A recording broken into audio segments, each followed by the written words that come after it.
Hello and welcome to the Tavern Chat podcast. I'm your host, Eric Tenkar, your bartender in the OSR, your main proprietor at the Tenkar's Tavern blog.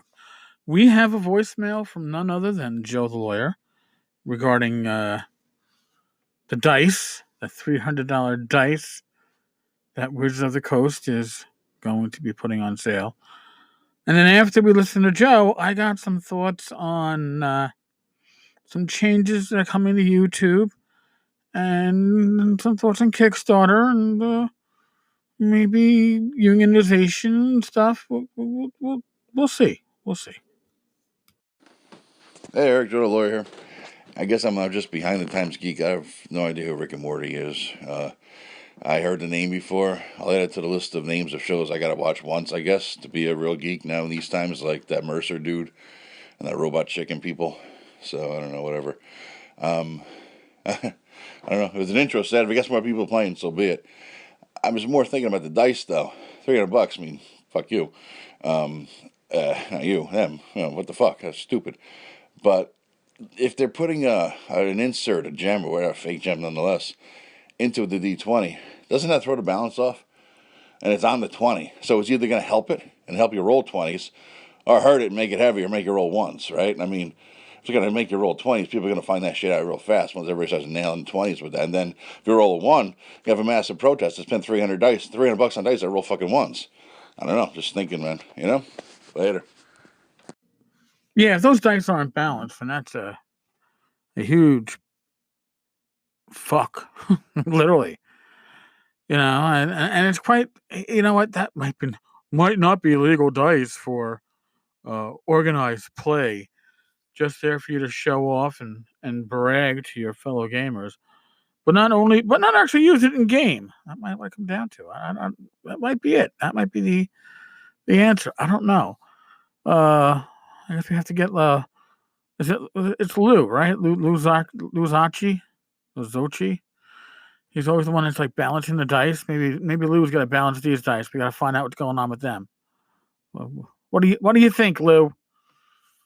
So actually, no. What's going on is there's a change to the service terms of YouTube, and I'll be honest with you. I was thinking that this podcast is fairly well listened to, and I was thinking, you know what? Maybe I'll add a visual aspect. Maybe I'll record these live in front of the video camera, or the computer camera, or the laptop camera, and have people be able. Some people prefer the visual medium.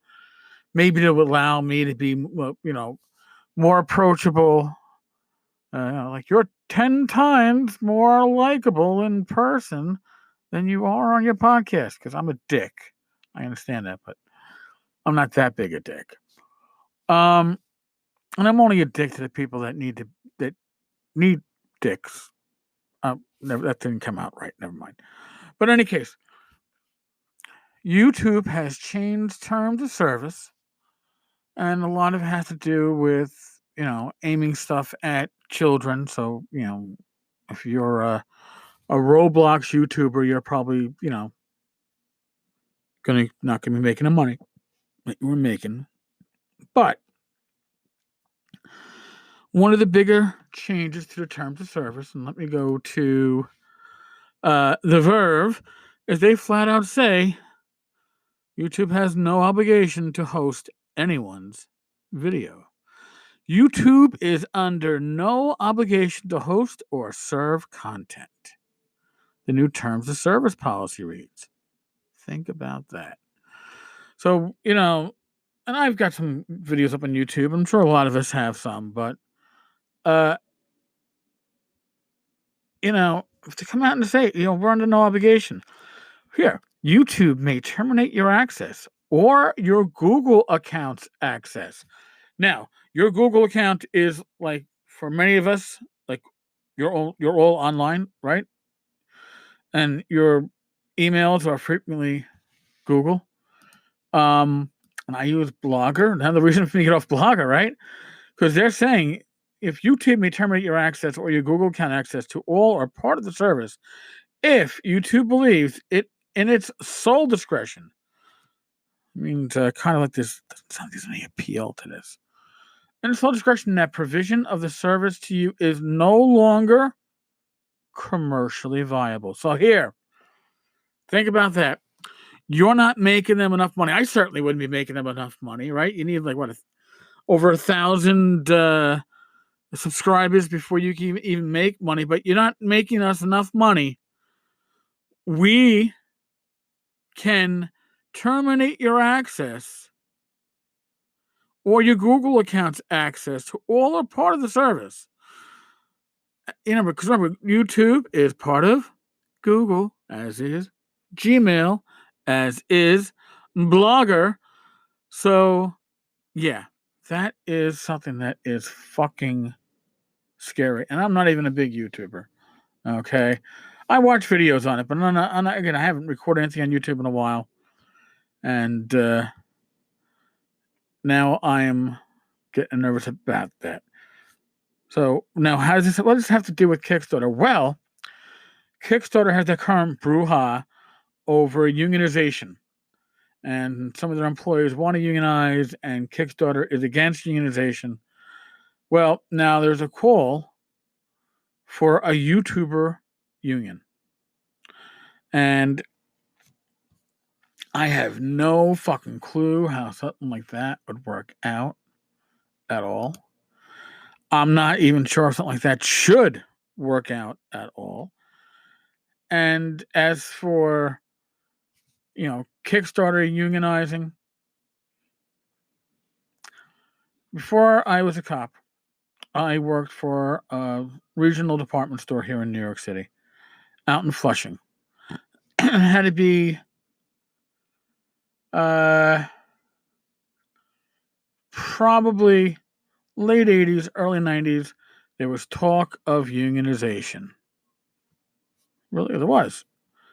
And the department store made it very clear that if there was a real attempt to unionize, they would simply close the fucking store. Margins in retail aren't that huge, believe it or not.